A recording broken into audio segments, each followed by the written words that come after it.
Hoje eu vou dar sequência aí às mensagens de Atos. Hoje é Atos capítulo 5.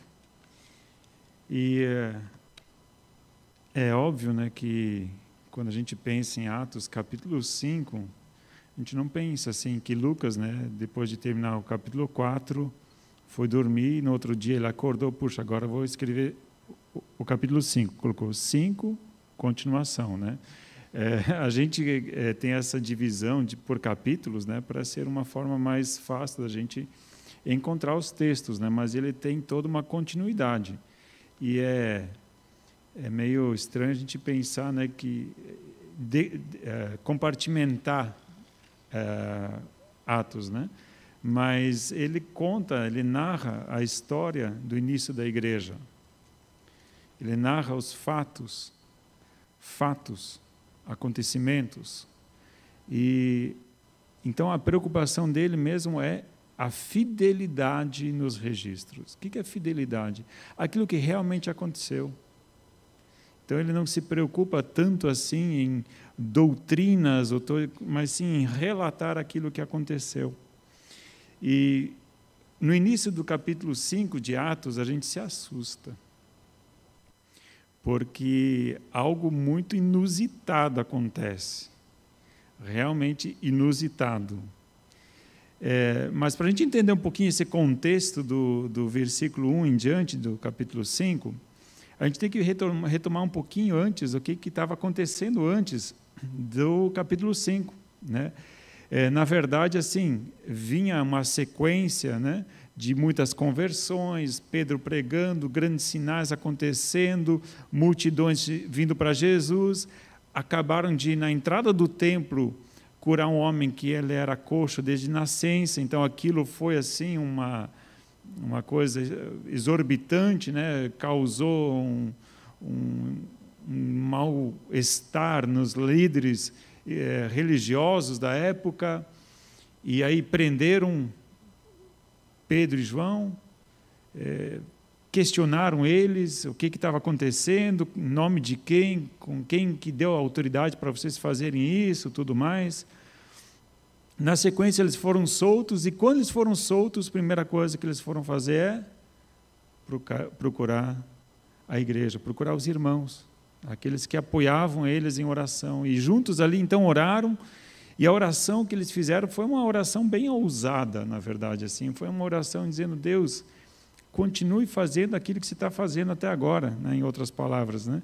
Continua nos dando ousadia para pregar a tua palavra, coragem, para a gente não se calar, dê-nos ousadia e coragem, e a tua mão continue estendida com sinais e milagres. Eu fico pensando até que ponto essa oração, né, faz sentido. Orar por sinais e milagres, isso, será que não é uma coisa meio estranha? Né? Mas eles oraram isso: Deus, confirma essa pregação, confirma a tua palavra com coisas visíveis. Mas a questão, então, a gente vê como a igreja reage, como é que o evangelho é pregado e as pessoas se convertem, e aquilo continua gerando vida, e as pessoas se convertiam, e o grande mover dentro da igreja acontecia na demonstração de amor. A demonstração de amor, ela era ímpar naquele momento. As pessoas, elas se desfaziam do que tinham, de posses, e davam uns aos outros. O desapego, literalmente desapego das coisas materiais. É lógico, né? Sempre tem aquela ideia que Jesus estava voltando logo e tal, mas vamos pensar que realmente era algo genuíno, né? Era uma preocupação genuína se importar com o próximo. Eles se importavam. E diz até o texto que não havia pobres entre eles, porque eles se compartilhavam tudo o que tinham. Então não havia necessitado entre eles, porque eles simplesmente compartilhavam tudo com todos. E nesse efeito aí existe o famoso Barnabé, era seu nome. Os mais antigos aí já conhecem, né? Tinha até o Baião, né? Mas enfim, Barnabé, né, ele era, na verdade, ele era judeu, ele era da tribo de Levi, ele era levita, Então, um genuíno levita de Chipre, e ele então também diz ali que ele tinha uma propriedade, ele vendeu esta propriedade e entregou o dinheiro aos pés dos apóstolos. Não é que ele entregou para os apóstolos, né? Você já sabe como é que é essa história, né? Muitos eles querem, né, que se venda tudo que você dê, né? Mas dê aos apóstolos, não aos pés dos apóstolos. Significa aos pés, debaixo da orientação e da administração dos apóstolos, para que fosse dividido com quem? Com os necessitados, isso mesmo. Então, não era para enriquecer a igreja, não era para construir megatemplos ou réplicas de não sei o quê, mas era para focar naquilo que era a missão, ser testemunhas de Jesus. Amém? Até aí é só revisão. O professor sempre tem que ter essa pegada de revisar a aula passada. Mas o que acontece neste momento? E é isso que, na verdade, causa assim, um certo mal-estar na gente, e vê agora o capítulo 5, porque ele destoa, porque parece que assim, a gente vem num ápice de ver as coisas acontecendo, o milagre acontecendo, os discípulos são libertos, eles vão, oram, o lugar onde eles oram treme, a coisa, parece que agora o avivamento chegou, né? Parece que, nossa, agora ninguém mais segura a gente. E aí a gente vê uma notícia bem triste acontecendo. Aí, capítulo 5, versículo 1 diz assim: um homem chamado Ananias, com Safira, sua mulher, também vendeu uma propriedade. Ele reteve parte do dinheiro para si, sabendo disso também sua mulher. E o restante levou e colocou aos pés dos apóstolos. Então perguntou Pedro: Ananias, como você permitiu que Satanás enchesse o seu coração ao ponto de você mentir ao Espírito Santo e guardar para si uma parte do dinheiro que recebeu pela propriedade? Ela não lhe pertencia? E depois de vendido o dinheiro, não estava em seu poder? O que levou a pensar em fazer tal coisa? Você não mentiu aos homens, mas sim a Deus. Ouvindo isso, Ananias caiu morto. Grande temor apoderou-se de todos os que ouviram o que tinha acontecido.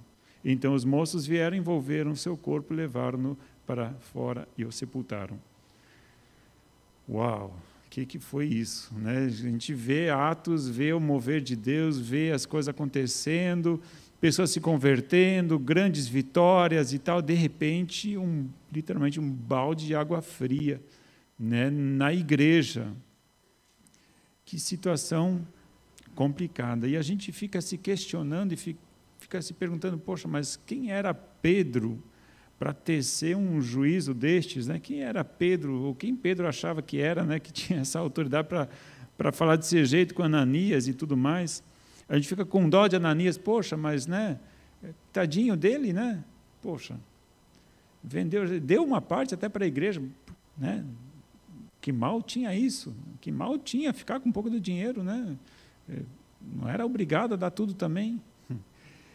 Na verdade, assim, esse evento de Ananias, muitas vezes ele é relacionado com Acã e com o pecado de Acã. E se você conhece um pouquinho do Antigo Testamento, em Josué, sabe que Acã foi aquele que enterrou debaixo da tenda alguns espólios, né? Um pouco daquilo que eles tinham tirado da cidade de Ai. Ele escondeu debaixo da tenda. Não era para pegar nada, e ele acabou pegando uma parte, enterrou e escondeu debaixo da tenda. Achava que ninguém tinha visto, né? Assim como, de repente, Ananias achava que ninguém tinha percebido e ninguém sabia, porque ele só combinou com a esposa dele, né? Achei interessante, uma vez eu ouvi uma frase dizer assim, né? Que o Espírito Santo é muito dedo duro, né? Pensa alguém que revela as coisas e bota na boca do trombone, né? Parece que diante de Deus a gente querer esconder alguma coisa não dá muito certo. E é o que acontece com Ananias. Eu vou fazer uma outra pergunta. No Antigo Testamento, qual é o outro evento, fora o de Acã, onde toda a família dele foi apedrejada e morta por causa do pecado deles de, né, tentar esconder alguma coisa preciosa, porque aquilo também, né, aflorou nos olhos deles, né, e eles acabaram escondendo. Que outro evento no Antigo Testamento, uma família inteira foi apedrejada por ter ficado com uma coisa que não era deles? Não sei, eu estudando o Antigo Testamento não lembro de uma outra momento onde pessoas foram apedrejadas por ter escondido alguma coisa diante de Deus. A gente sabe, sim, que Saul foi à batalha e trouxe espólios que não era para ter trazido, mas não fala ali que eles foram mortos e apedrejados.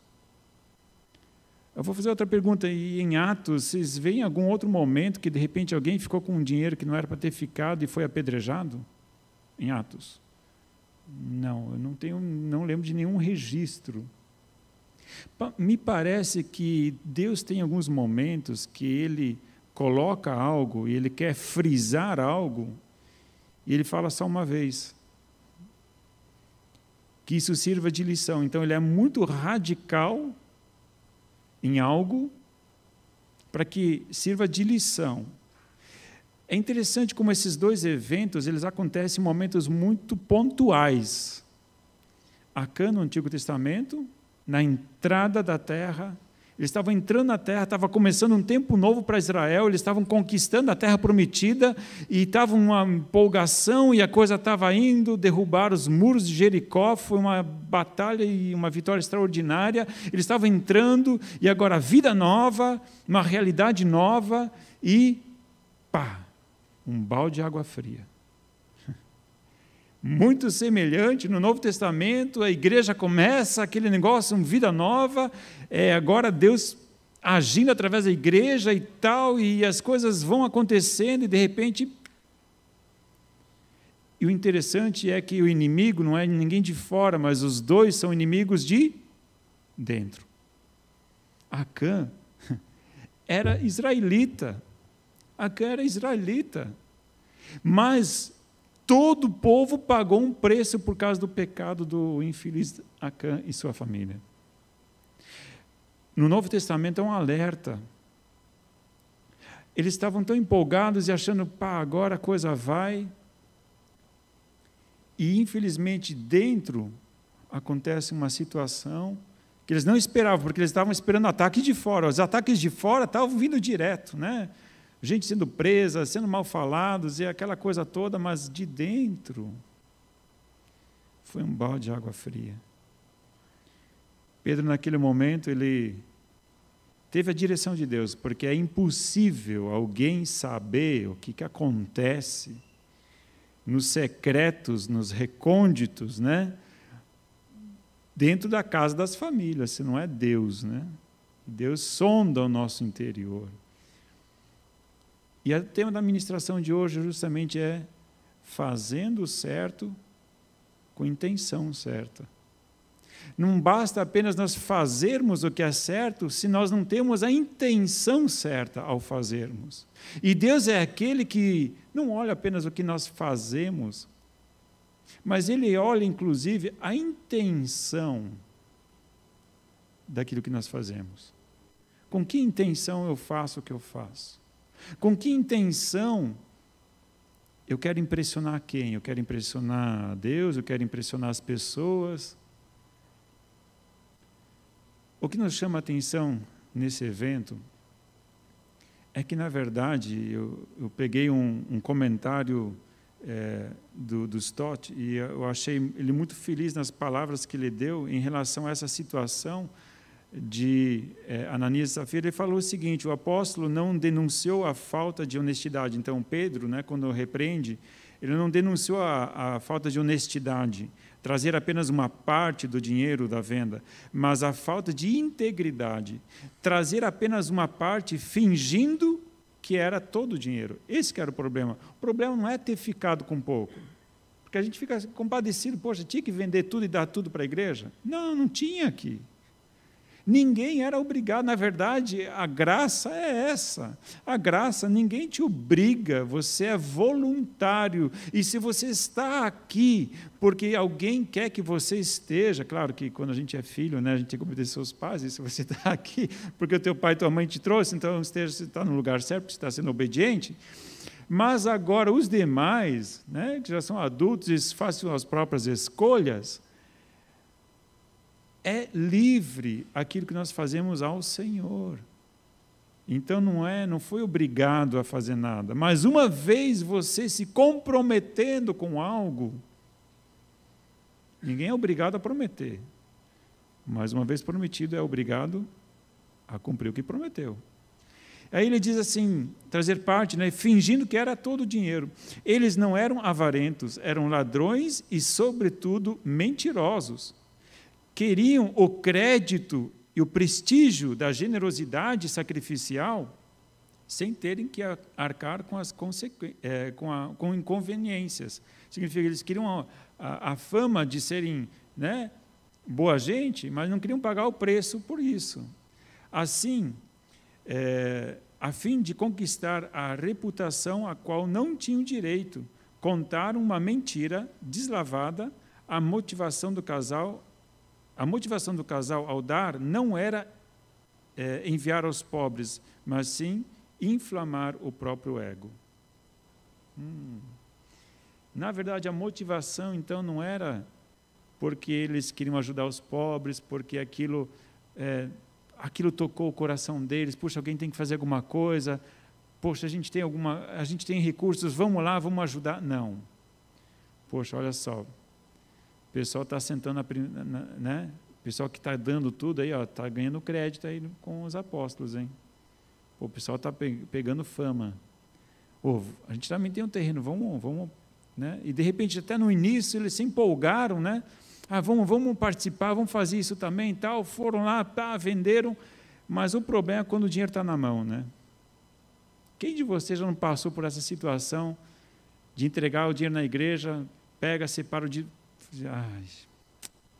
Poxa, mas esse mês, isso aqui podia suprir aquela necessidade, hein? Poxa, mas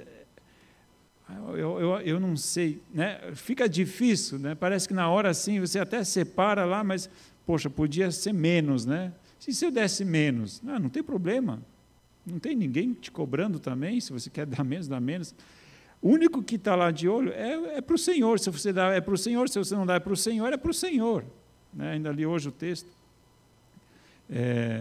de Romanos também, onde Paulo fala, né, que alguns guardam alguns dias, outros dias, e se algum guarda um dia e não guarda outro dia, é para o Senhor que o guarda. Se você não guarda, é o Senhor que você não guarda. E se come, não come, é o Senhor que se come. Mas se também não comer, também é o Senhor. Então, na verdade, a questão é o Senhor. Então, o que você faz de coração voluntarioso ao Senhor? Aí que está a questão. Mas eles, era ao Senhor ou era ao Senhor? Era ao Senhor, porque eles queriam um certo status de reconhecimento por algo que eles estavam fazendo. Ei, aqui estou dando. Tirem fotos, postem no Facebook, dê seu like, compartilhe. A gente já ouviu disso hoje, né? Foi legal, o influencer foi boa. A questão é o que é? Motivação. Como discernir isso? Como discernir a nossa motivação? Como discernir, e como Pedro fez, discernir a motivação dos outros, porque pensa, não eram os únicos que estavam trazendo dinheiro, tinha muita gente trazendo dinheiro, e vem, um traz, e de repente no meio da galera, você ter um lá e dizer, opa, vem cá, deixa eu conversar contigo aqui, Você já imaginou a situação? Como, no meio de uma multidão, discernir? É dom. Não tem como a gente falar outra coisa a não ser o dom. Talvez passou um flash na mente de Pedro, uma conversa com Jesus. E eu creio que aconteceu isso. Eu creio que naquele momento, de repente, veio na mente dele algumas circunstâncias nas quais Jesus também teve que falar algumas verdades. Em Mateus, capítulo 23, nós vemos ali Jesus conversando com os discípulos e também com fariseus e pessoas, os religiosos da época dele. E nessa conversa ele começa a expor algumas situações. Mateus capítulo 23, versículos 5 a 8, ele diz assim: tudo o que fazem é para serem vistos pelos homens. Eles fazem seus filactérios bem largos e as franjas das suas vestes bem longas, gostam do lugar de honra nos banquetes e dos assentos mais importantes nas sinagogas, e de serem saudados nas praças, de serem chamados rabis. Mas vocês não devem ser chamados rabis. Um só é o mestre de vocês e todos vocês são irmãos. Jesus, nesse momento, ele começa a expor a preocupação do externo, do exterior. Mostrar uma aparência, mostrar religiosidade, mostrar, tem que aparecer uma certa áurea. Aparência. Deus, ele quer integridade. Deus quer a gente como a gente realmente é. Deus não se impressiona conosco. As pessoas se impressionam. E a gente pode impressionar as pessoas. No versículo 25, dessa mesma conversa, ele diz assim: ai de vocês, mestres da lei, fariseus e hipócritas, vocês limpam o exterior do copo e do prato, mas por dentro eles estão cheios de ganância e de cobiça. Fariseu cego, limpe primeiro o interior do copo e do prato, para que o exterior também fique limpo. Ai de vocês, mestres da lei, e fariseus hipócritas, vocês são como sepulcros caiados, bonitos por fora, mas por dentro estão cheios de ossos e de todo tipo de imundícia. Assim são vocês, por fora, parecem justos ao povo, mas por dentro estão cheios de hipocrisia e maldade. Intenção no coração. Motivação. E aí que pegou em cheio Ananias e Safira. Na verdade, quando a gente vê só o relato de Ananias, pode até parecer meio injusto, né? Essa postura de Pedro tão dura. Mas quando a gente vê o relato dessa situação com Safira, fica mais evidente de que eles tinham combinado entre si, eles estrategicamente combinaram entre si aquilo que eles iam falar para os apóstolos. Ele diz aqui, Atos capítulo 5,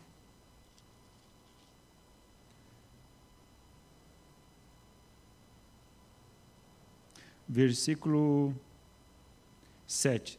Cerca de 3 horas mais tarde. Eu achei interessante esse indício de tempo, né? Cerca de 3 horas mais tarde. É bem preciso isso, né? Para quem escreve isso alguns anos depois, mas a precisão de Lucas ela é muito legal, porque a gente percebe que é uma pessoa muito preocupada em detalhes, né? Cerca de 3 horas mais tarde, entrou sua mulher sem saber o que havia acontecido. Pedro lhe perguntou: diga-me, foi esse o preço que vocês conseguiram pela propriedade? Respondeu ela: sim, foi esse mesmo. Aqui é uma forma de tentar, vamos ver se de repente não há arrependimento, ou de repente, né, vamos sondar como é que está o coração. Não, é isso mesmo. Então, na verdade, eles tinham ajustado. A questão não é, eles poderiam ter ficado com parte do dinheiro? É lógico que poderiam. Mas que fossem sinceros, dizendo: olha, a gente reteve uma parte para nós, mas aqui está. Mas eles queriam a honra que os outros estavam recebendo, que na verdade eles nem estavam fazendo por honra, né? Mas eles só queriam aparecer mesmo. E aí, mas não queriam pagar o preço. E aí ficou ruim para ela. Porque aí vem aquilo que Pedro então traz o juízo. Pedro lhe disse: por que vocês entraram em acordo para tentar o Espírito do Senhor? Veja, estão à porta os pés dos que sepultaram seu marido, e eles a levarão também. Naquele mesmo instante, ela caiu morta aos pés dele. Então os moços entraram e encontrando-a morta, levaram-na e a sepultaram ao lado do seu marido. E grande temor apoderou-se de toda a igreja e de todos que ouviram falar desses acontecimentos. Amado, você crê que o juízo de Deus é diferente hoje? Você pode dizer, claro, pastor. Não tem ninguém que cai morto dentro de uma igreja, né? Quer dizer, já houve gente que caiu morta dentro da igreja, mas porque era o dia e a hora deles mesmo, né? Inclusive já ouvi de pastores pregando o evangelho, dali a pouco, né? Era a hora dele, pronto, e foi levado, né? Mas a questão é, por causa de terem ficado com uma parcela para si, mentiram, fizeram alguma coisa, não lembro de ter acontecido isso. Então Deus mudou, Deus não é mais desse jeito. Amados, tem algumas coisas que Deus não fica repetindo o tempo inteiro. Ele faz e mostra uma vez. Mas será que o juízo dele para conosco vai ser diferente do que o juízo que foi com Ananias e Safira? Não, porque Deus é o mesmo. Talvez hoje não tenha ninguém que está caindo morto dentro de uma igreja, porque aí se caísse morto, né, ia ter alguns que iam, de repente, não passar da porta para fora para voltar, inclusive pastores e líderes, né? Infelizmente, é essa a realidade de algumas situações. Mas o que acontece? Deus é o mesmo Deus e vai trazer o seu juízo igual sobre todos. Não quer dizer que hoje não tem ninguém caindo, morto, que Deus ficou mais brando, ou que Ele não liga mais. O nosso Deus é o mesmo Deus. Os mesmos princípios que Ele tinha no Antigo Testamento valem para o Novo, estou falando dos princípios, e vão valer eternamente. Pode passar, diz a palavra, pode passar, né, esse tempo, mas o que Deus falou fica para a eternidade, porque Deus é eterno. Não vai ser riscado. Os valores de Deus são eternos. Os valores de Deus são eternos porque Deus é eterno. Então Ele não mudou. Não mudou de ideia, não mudou de estratégia. É a mesma estratégia. Ah, Deus não liga para dinheiro. Não, Deus não liga para dinheiro porque Ele é dono de tudo. Mas Ele liga para a sinceridade e a mentira. Isso Ele liga. E se a nossa honestidade está ligada ao dinheiro, Ele vai ligar para o dinheiro. Não diretamente para o dinheiro, mas para a honestidade com a qual nós administramos o dinheiro. A questão de mais dinheiro, menos dinheiro, isso são números. A integridade, ela não tem preço. A integridade, ela não tem preço. O coração deles estava preso em algo. O coração deles estava preso em algo. Não conseguiram se libertar. Havia algo mais importante para eles do que a obediência a Deus. E aí acabou sendo o preço alto. Custou a própria vida deles. Aí você pensa assim, poxa, mas que situação Pedro nessa situação toda, ele como líder? Ele não era o grande pregador que 3.000 se converteram, 5.000 se converteram. E agora ele é, de repente, até a peça-chave, o pivô aqui para declarar um juízo de Deus tão ferrenho. Como isso pode? Como é que Pedro administra isso? Ou, de repente, porque a gente pode ver que eles tinham um grande temor agora, né? Estavam com muito medo. Nossa, o que é isso? Que situação estranha é essa dentro da igreja?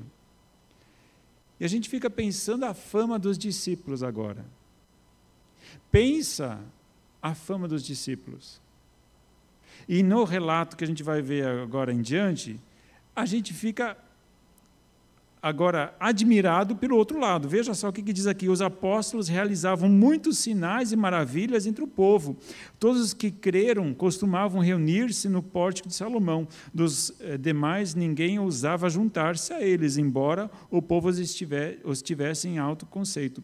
Em número cada vez maior, homens e mulheres criam no Senhor e lhes eram acrescentados, de modo que o povo também levava os doentes às ruas e os colocava em camas e macas, para que pelo menos a sombra de Pedro se projetasse sobre alguns enquanto ele passava. Afluíam também multidões das cidades próximas a Jerusalém, trazendo seus doentes e os que eram atormentados por espíritos imundos, e todos eram curados. Amados, esse texto aqui, você comparar com os evangelhos, não é mesmo o texto que é usado para descrever quando Jesus pregava? Não era a mesma coisa?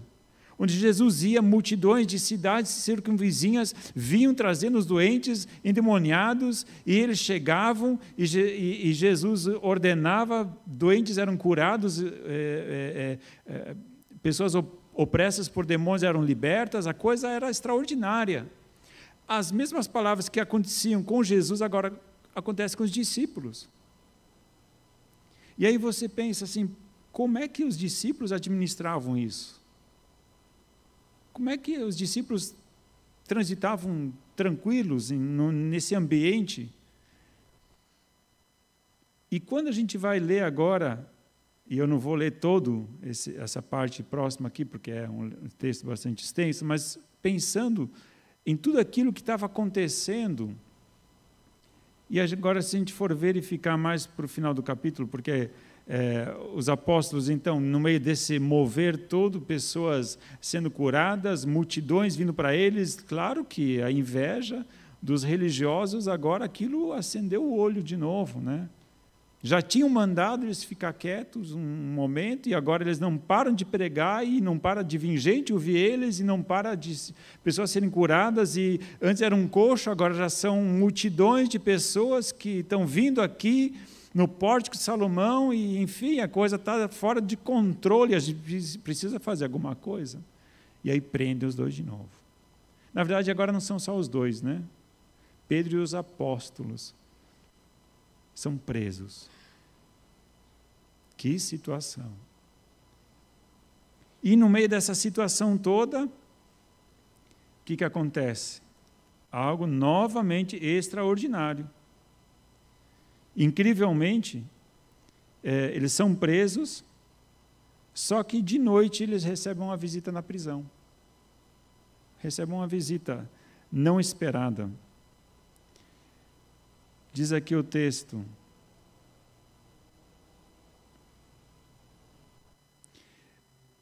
então o sumo sacerdote e todos os seus companheiros, membros do partido dos saduceus, ficaram cheios de inveja. Por isso mandaram prender os apóstolos, colocando-os numa prisão pública. Mas durante a noite, um anjo do Senhor abriu as portas do cárcere, levou-os para fora e disse: dirijam-se ao templo e relatem ao povo toda a mensagem desta vida. São soltos. Simplesmente, aí no próximo dia vão ver, cadê eles dentro da prisão? Eles acham os seguranças, eles acham a prisão como tinha que ser, mas sem os caras lá dentro. E extraordinariamente libertos, e no outro dia o que eles estão fazendo? Pregando o evangelho. Não faz sentido. No meio disso tudo, então, eles são novamente recolhidos, presos de novo, né? Porque não adiantava prender, né? Já eram libertos, prendiam de novo, né? Enfim, e aí vinha. E nessa circunstância, então, agora saiu ruim, né? Os discípulos, deu ruim para eles. E eles terminam da seguinte forma, capítulo 5, versículo 40 em diante, diz assim: eles foram convencidos pelo discurso de Gamaliel, chamaram os apóstolos, mandaram açoitá-los, depois ordenaram-lhes que não falassem no nome de Jesus, e o deixaram sair em liberdade. Então levaram uma surra de 40 menos 1, então de 39 açoites, saíram com as costas queimando, né? E aí, versículo 41 diz assim: os apóstolos saíram do sinédrio, alegres por terem sido considerados dignos de serem humilhados por causa do nome. Levaram aquela surra e saíram alegres. Eu falei, não, isso não faz sentido. Aí, para terminar, todos os dias no templo e de casa em casa, não deixavam de ensinar e proclamar que Jesus é o Cristo. No outro dia, o que eles fizeram? Foram para o templo de novo. Eu falei, não aprende mesmo. Não aprende mesmo. No templo e nas casas. Então, pensa numa situação, não tem jeito. Não tem jeito. Amados, eu creio que tem algo que a gente precisa aprender aqui com Pedro e os apóstolos. Coisa que Ananias e Safira não conseguiram captar. Pedro, a gente vê no capítulo 5, no início do capítulo 5, ele está lá, vem a situação de Ananias e Safira, ele tem uma palavra de discernimento extraordinária, aí sinais e prodígios acontecem, ele é preso, e é solto, e é preso de novo, grandes sinais, milagres acontecem, mas o que move esses homens? O que movia esses homens? O reconhecimento? Eles faziam isso para serem reconhecidos? Porque grande temor caiu sobre a igreja? Não. O que realmente movia eles era uma coisa: obediência. Obediência. E é interessante que, quando você obedece, se você está em cima ou está embaixo, tem o mesmo valor. Qual a diferença para Pedro sair com as costas sangrando ou a sombra dele curar alguém? Para Pedro, qual que era a diferença? Nenhuma. Se a sombra dele curasse alguém, ou se ele tivesse que sair com as costas sangrando, ou tivesse que repreender alguém, o valor era o mesmo. Ele não se sentia mais Pedro ou menos Pedro. Ele não se sentia mais apóstolo ou menos apóstolo porque levou uma surra. Porque não está no ego dele, está na obediência. Amados, quando nós entendemos de que o que fazemos e o porquê nós fazemos o que nós fazemos é por obediência, não interessa se você tem que ir lá entregar uma cesta básica, se você tem que carpir um pátio, ou se você tem que pregar para uma multidão, tem o mesmo peso. Sabe por quê? Porque você está sendo obediente. Só isso. Se você leva açoites pela obediência, glória a Deus. Se você é aplaudido pela obediência, glória a Deus. Porque não é você, a honra é dele, porque é ele que manda, você só obedece. Aí que está o grande segredo que Ananias e Safira não tinham entendido. Porque eles queriam os aplausos por fazer algo legal. Mas ao invés de receber aplausos, porque a motivação estava errada, receberam um juízo imediato. Isso tudo, na verdade, essa construção, eu pensei justamente para a gente colocar na balança o nosso cristianismo, o meu cristianismo. Se eu faço ou deixo de fazer algo, por que eu faço isso? Por que eu faço o que eu faço? Eu quero receber algo em troca, o reconhecimento, enfim. Por quê? Se perguntasse para Pedro, Pedro, por que você fez isso? O que ele responderia? Pedro, por que você curou? Jesus. Pedro, por que você repreendeu aquela pessoa? Jesus. Por isso que Pedro também diz, é melhor obedecer a Deus do que aos homens. Porque ele tinha consciência muito boa a quem ele estava obedecendo. Então não adiantava os homens falar para ele não pregar mais, porque ele obedecia a quem? Aos homens? Não, a Deus. Se eu faço o que eu faço, por que eu faço? Qual é a intenção do meu coração? Que nem é sempre fácil de discernir. Mas desde que seja em obediência, e aí eu gostaria de citar aqui o texto de João, capítulo 14, que é maravilhoso, é um texto que eu gosto muito, João capítulo 14, versículo 21, Jesus mesmo diz: quem tem os meus mandamentos e lhes obedece, esse é o que me ama. Aquele que me ama será amado por meu Pai, e eu também o amarei e me revelarei a ele. Versículo 15 diz assim: se vocês me amam, obedecerão aos meus mandamentos. Pedro tinha entendido isso.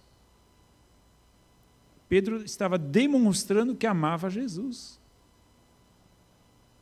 E até as últimas consequências, por amor a Jesus. Amar a Jesus está sobre tudo, deveria estar.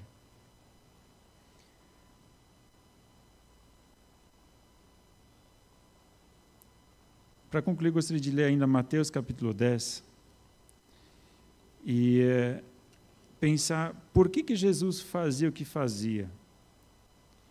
Por que Jesus agia do jeito que ele agia? Por que Jesus falava o que ele falava? Mateus capítulo 10, nós temos aqui a fórmula, né? Quando Jesus olhava, perdão, não é capítulo 10, é capítulo 9. É capítulo 9. Versículo 35. Mateus capítulo 9, versículo 35. Jesus ia passando por todas as cidades e povoados, ensinando nas sinagogas, pregando as boas novas do reino e curando todas as enfermidades e doenças. Ao ver as multidões, teve compaixão delas, porque estavam aflitas e desamparadas como ovelhas sem pastor. A motivação de Jesus, qual era? Era compaixão. Motivação era compaixão. Jesus, em vários momentos, Jesus fala que ele fazia, tudo que ele fazia era em obediência ao Pai. Ele, por si, nada fazia, a não ser por obediência ao Pai. Quando nós fazemos algo, precisamos ter o mesmo sentimento que houve em Cristo Jesus, diz lá em Filipenses capítulo 2. Que haja em vós o mesmo sentimento que houve em Cristo Jesus. Que mesmo sendo igual a Deus, não usurpou o ser igual a Deus, mas a si mesmo se esvaziou.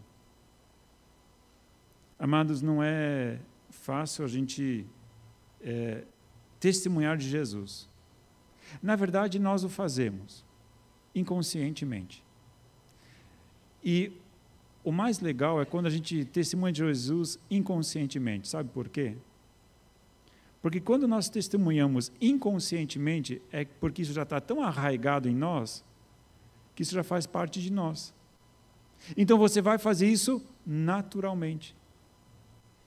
E quando você faz algo naturalmente, você espera algum elogio por isso? Quando você faz uma coisa naturalmente, você espera algum elogio? Não, porque isso é natural para você. Pô, obrigado, mas obrigado por quê? Né? Não tem nem o que agradecer. Por quê? Porque é normal. Amados, eu creio que o verdadeiro cristianismo, o nível máximo do verdadeiro cristianismo, é quando nós agimos segundo Cristo inconscientemente. Isso impregnou de tal forma na tua vida, isso impregnou de tal forma na tua mente. As tuas palavras são as palavras de Deus de tal forma que você inconscientemente está testemunhando e você diz, mas é normal isso. Eu não preciso de nenhum aplauso por causa disso, porque isso eu só estou fazendo o que Jesus falou para eu fazer. Quando as coisas sobrenaturais se tornarem normais para nós, por que você orou por aquela pessoa enferma? Porque eu me importo com ela. Por que você fez? É porque eu quero servir Jesus. Eu me importo, eu tenho compaixão com as pessoas. Quando a compaixão é algo natural para nós, nós chegamos no ponto que Jesus queria que nós chegássemos. Não no ponto de Ananias e Safira, que ao fazer algo, né, ou que nem os fariseus, né, que faziam longas orações para serem aplaudidos. Nossa, olha só como é que esse cara ora. Nossa. Não. Quando o cristianismo se torna algo normal para nós, você está no caminho certo. É lá que Deus quer você. Viva Jesus. E até uma coisa se tornar um hábito, em primeiro lugar, você tem que passar por algo que é um estágio antecessor do normal. Como é que é antes de se tornar um hábito? As pessoas que estão ligadas aí em mudança de hábitos. Quanto tempo antes você praticando uma coisa, depois de um tempo se torna um hábito? Quanto tempo? 21 dias? Dias? É isso, né? Meses? É isso. Vai tentando. Vai se esforçando. Está no caminho certo. Eu não vou colocar uma regra, porque algumas coisas já estou tentando fazer, me regrando, mas a ideia que é? No começo a gente tem que se regrar para isso. É fato. No começo você tem que meio que se regrar a algo, porque senão você nunca vai mudar. Então no começo é algo meio regrado, você tem que meio que se treinar para isso. Mas não pare até que isso se torne um hábito. E provavelmente você não vai perceber isso, tá? Mas quando os outros perceberem e falarem para você, aí você pode dizer, yes. Não para se glorificar, mas dizendo, Senhor, obrigado, que eu nem estou percebendo, mas os outros estão percebendo. Amém? Vamos nos levantar para uma palavra de oração.